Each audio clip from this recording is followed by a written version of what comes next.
What if I told you there's a material that could completely change the game for solar power?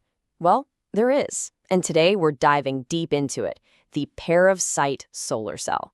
This thing is generating a ton of buzz. We're going to break down exactly how this special crystal takes sunlight and turns it into pure electricity, all the way down to the atomic level. So it really all comes down to this one big question, right? How on earth can a special crystal take something as basic as light and just generate electricity from it? It sounds like magic, but it's pure science. And that's the puzzle we're going to solve together. So let's take a quick look at how we'll get there. Okay, so here's our plan. First, we'll talk about why this is such a new kind of solar tech. Then we'll get into the crystal's secret code. After that, we'll follow the journey from light to charge, see how that electron-hole split actually happens, and wrap it all up with the perovskite promise. Sound good? Let's jump in. All right, first stop, a new kind of solar. So what makes this stuff so different? Look, perovskite cells aren't just a tiny improvement on what we already have. No way. We're talking about a potential giant leap forward. Seriously, scientists are calling this one of the most promising, most exciting technologies in the solar world right now. And what's so cool about this is where the power comes from. It's not about some big, complicated machine. Nope. The magic is baked right into the material itself. Perovskites have this really unique crystal structure, and that structure is what makes them absolute superstars at soaking up sunlight and turning it into power. Okay, so what is this secret code inside the crystal that makes it all work?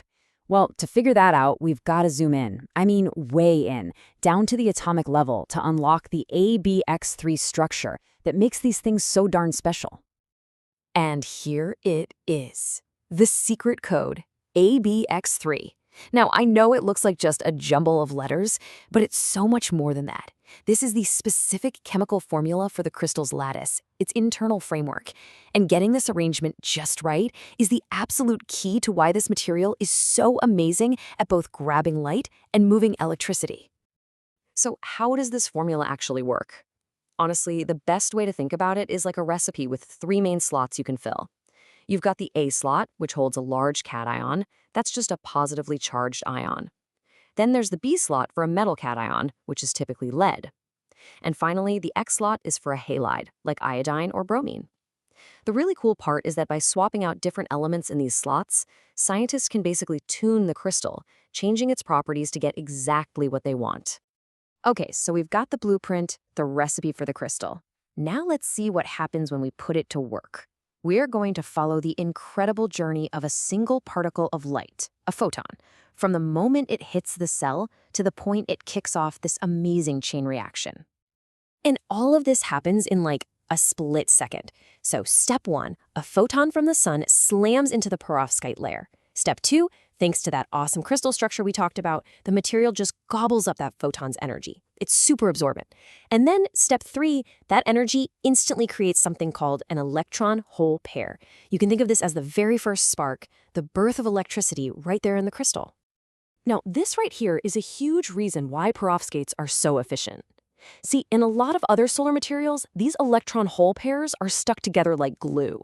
They're tightly bound, and it takes a lot of effort to pull them apart. But in perovskites, they're just loosely connected. It's like they're barely holding hands. This means it takes almost no energy to separate them into free charges that can start moving around. They're basically born ready to go their separate ways and create a current. And that brings us to the most critical part of the whole process. You could call it the climax, the electron-hole split. Okay, so we've created these charges, but now we need to get them organized. We have to separate them and direct them where to go. Otherwise, we just have chaos, not a useful electrical current. So how does it do that? Well, the cell has two secret weapons, a couple of super important specialized layers. The best way to picture them is as traffic cops, or maybe one-way gates. You've got the electron transport layer, we'll call it the ETL, and the hole transport layer, or the HTL. And these layers have very, very specific jobs. It's like they're bouncers at two different doors. The ETL, on one side, its only job is to grab the electrons and nothing else, and guide them over to the negative electrode. Meanwhile, the HTL, on the other side, only deals with the holes, which act like positive charges, and it shuffles them over to the positive electrode. It is a perfect, elegant sorting system.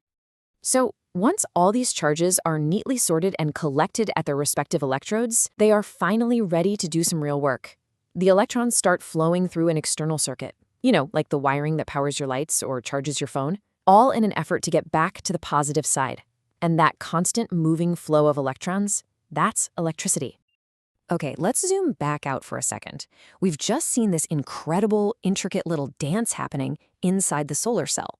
But what does it all mean for the big picture? Why should we care? Well, that brings us to our final section, the Perovskite promise. This is where we talk about why this technology isn't just cool science. It's a potential game changer for all of us. It really boils down to a few incredible properties. First, you've got something called a long carrier diffusion length. All that means is that these little charges can travel a really long way inside the material before they fizzle out. They have stamina. Combine that with high charge mobility, which just means they move super fast, and you get an incredibly efficient system. And then there's the tunable band gap. Think of this like having a dial on a radio, but for sunlight. Scientists can literally tune the material to perfectly absorb the most energetic parts of the sun's light spectrum, which means way less energy gets wasted. And that is where the real magic comes in. Remember that ABX3 recipe we talked about? Well, by playing around with that recipe, mixing and matching different ingredients for the A and X spots, researchers can cook up all sorts of custom perovskites. It's incredible. They can design one for pure, raw efficiency, or they can design another one to be super stable and last for a long, long time, or they can find that perfect sweet spot right in between. So, if we're going to sum it all up, the insane amount of excitement around perovskites really comes down to these three things. First, their potential for ridiculously high efficiency. Second, the fact that they're so tunable, meaning we can keep making them better and better. And third, their natural, built-in talent for absorbing sunlight. And all of this leads us to one final, really big question. When you take that incredible efficiency we saw at the atomic level, and you combine it with this amazing ability to constantly tweak and improve the material, you really have to wonder, right? Could this be it? Are we looking at the technology that's truly going to redefine the entire future of solar energy?